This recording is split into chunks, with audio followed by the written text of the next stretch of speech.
Хикәйә. Йөрәк ничек янса да. Рауза тәрәзә төпләрен тутырып үскән гөлләренә су сибә. Кара әле ничек күтәрелеп киткәннәр. Бик озак көттергән кояшка үрелүләредер. Гөлләргә дә кешегә кебек үк җылы кирәк шул. Кешеләр бер-берсенең күңел салкынын сизгән кебек, алар да болытлы көнне үнәмиләр. Ах! Рауза кулындагы савытын чак кына төшереп җибәрмәде. Аның гөле чәчәк аткан. Исеме дә, сорты да билгесез булган ничә еллар кадерләп тәрбияләгәнгә дә карамастан бөрүләнмәгән гөле чәчәк аткан. Я Хода, хәерлегә генә булсын. Инде синең чәчәгеңне күрүгә өметем юк иде бит.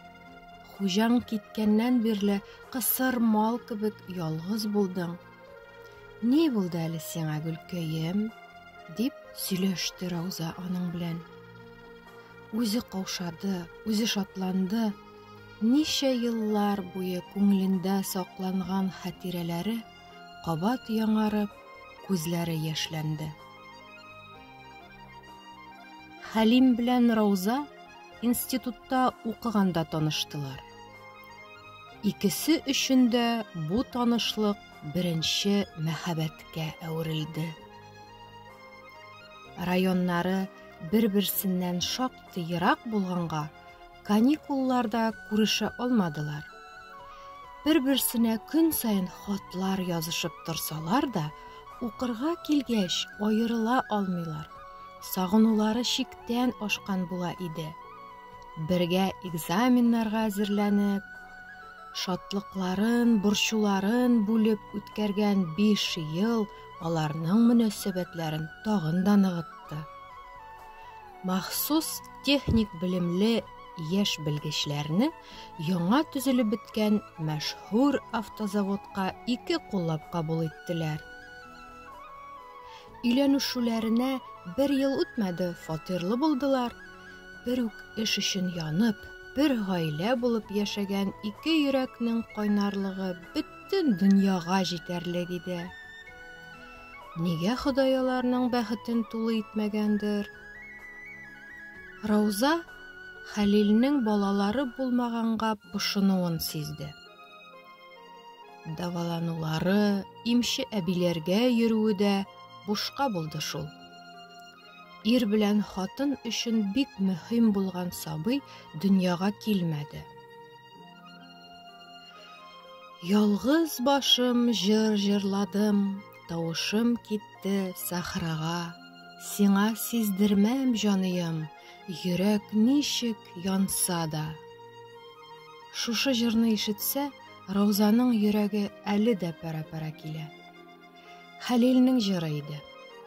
Профессиональ бәйрәмнәрен үткәрергә чыккан көнне урман аланында да ире шушы җырын җырлады. Үзе өчен генә җырлаган ирен күреп өйрәнгән хатынга кайбер мут күзләрнең Хәлилгә сокланып каравы кыен булды. Хәлилнең ялгызы гына бала үстерүче Наташа белән танышлыгы да шушы бәйрәмнән башланды.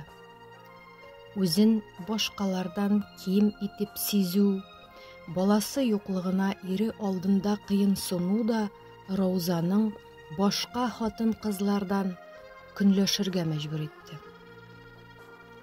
Өйгә гадәттәгедән соңарып кайта башлаган, күзләрен яшереп сөйләшкән ир белән аңлашу озак көттермәде.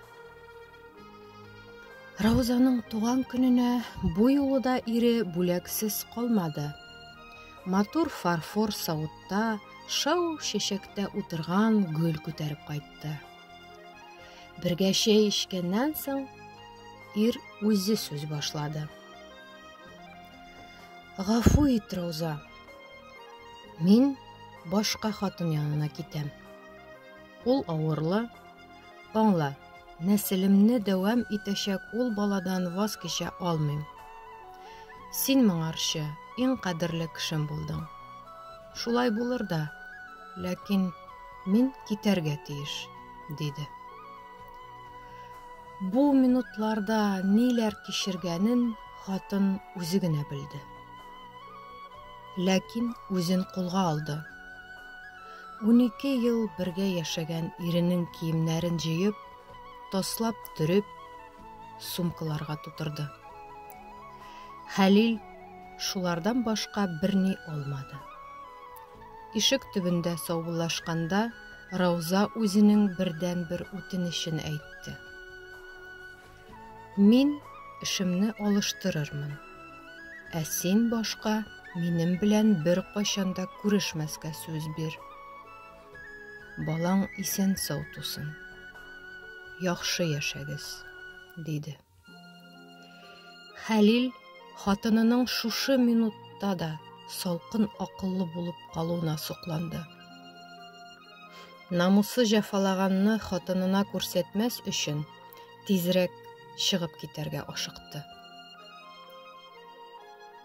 Инде бу хәлләрдән соң күп сулар акты. Наташаның малае да, Хәлилдән туган кыз да үсеп буйга җиттеләр. Уртак танышлардан, элекке дуслардан ишетеп торды Рауза. Ире үрнәк ата булды. Балаларын укытып чыгарды, ләкин сүзендә торды. Алар 20 елга бер тапкыр да күрешмәделәр. Сиңа сиздермәм, җаныем, йөрәк ничек янса да, дип елап җыр сузган Раузаның üzгәләнүенә бары тәрәзә төбендәге истәлек гөл генә шаһит булды. Ничә еллар буе ботактан үрчетеп, тамырын корытмыйча саклады ул гөлне Рауза. Җанында Хәлиленә булган сөюен шул гөлгә күчерде кебек. Аның гөле бүген чәчәк аткан. Зәңгәр су тимә кебек чәчәкләргә сыкланып торган хатын ишек кыңгырауы чыңлауга сискәнеп китте. Мөгаен, макулатура җыючы балалардыр, дип йөгереп килеп качкан ишеге янында тораташтай катып калды. Аның алдында шул кадәр кадерле, шул кадәр якын булган, бары чирек гасырга якын гомер күрешмәгән Хәлиле басып тора иде.